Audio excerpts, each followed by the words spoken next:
let's go back up. Let's preview the divisional round games. We'll go from first game to the last game. So we're going to be starting out in the land of the crab cakes in the DMV. Ravens versus Texans. Ravens are 7.5-point favorites. This game's at 2:30 Mountain on ABC. The total for the game is 43.5. You know, Texans coming off a big win. CJ Stroud playing lights out. The Ravens, we're gonna see. This is a tricky spot for them because the last time they were the 1 seed, they played the Titans, laid an egg and lost. Were one and done.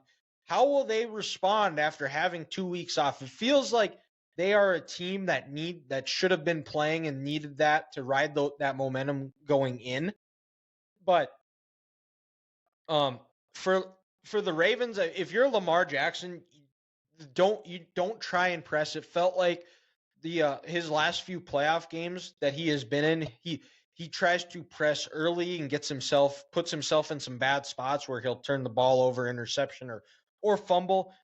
He just needs to let that game come to him, make the easy play, and get off to a fast start. That was something else they didn't do when they were the 1 seed and lost to Tennessee. I think John Harbaugh got a little bit too aggressive and went for it on a couple of fourth downs where they should have kicked field goals, which if they do in those situations, they actually have a shot to win, have an opportunity to win the game, or with a drive to go down and win the game or tie it against Tennessee. And then on the other side of the ball is how will Mike Macdonald attack CJ Stroud?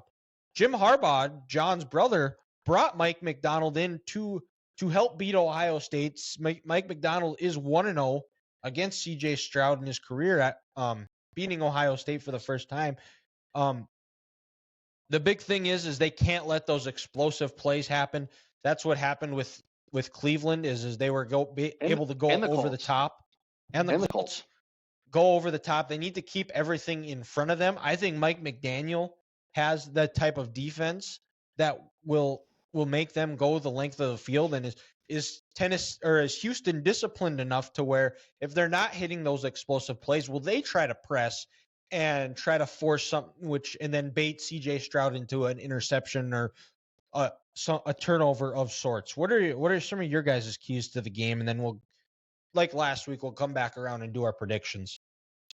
I mean, I feel like a lot of people will say, well, let Lamar Jackson make him beat you, but he's the MVP. Like that's out the window anymore. Like how you beat the Ravens is you got to turn them over. That's really the only way you're going to do it. Create those short fields.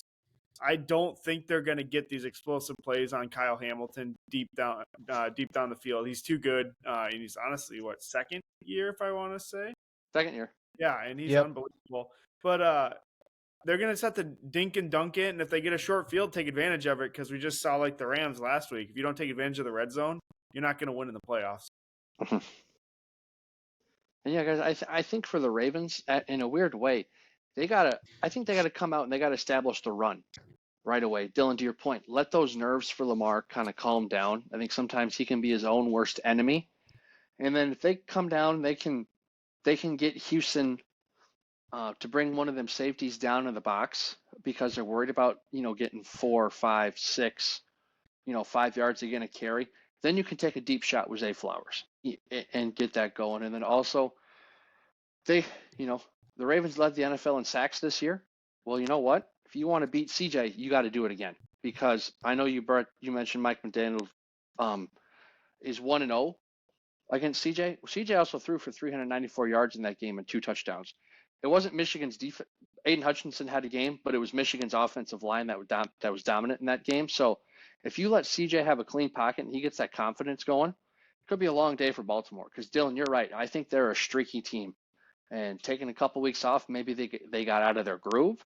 So the Ravens need to come out, establish the line of scrimmage, and kind of that, and then in return that'll calm Lamar down to have a big day and take some deep shots later on. Yeah, and prediction-wise, I think Baltimore. I think they do. I think Lamar has learned. I think if there's anything, there's been a lot of questions about Lamar's ability as a passer. We've seen him grow year to year from when his rookie year to when he was the MVP his second year. You know, he's got the attitude of nobody cares, work harder.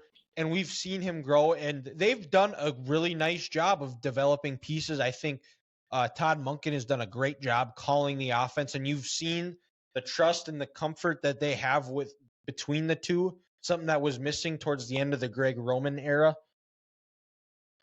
in Baltimore.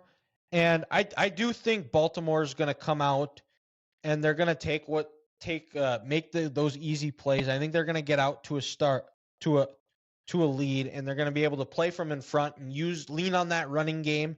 And I like the Ravens to win 31-21. All right. I'm going Ravens too. I'm going 27-19. They just they're able to make a few more plays than the Texans at the end of the game. Yep, I'm with you guys. It's a clean sweep. Baltimore, 28-16. I think that Ravens bend but don't break defense comes into play this week. Houston might have a lot of yards, but when it comes down to it, they're going to kick a little too many field goals, and the Ravens get a 12-point win.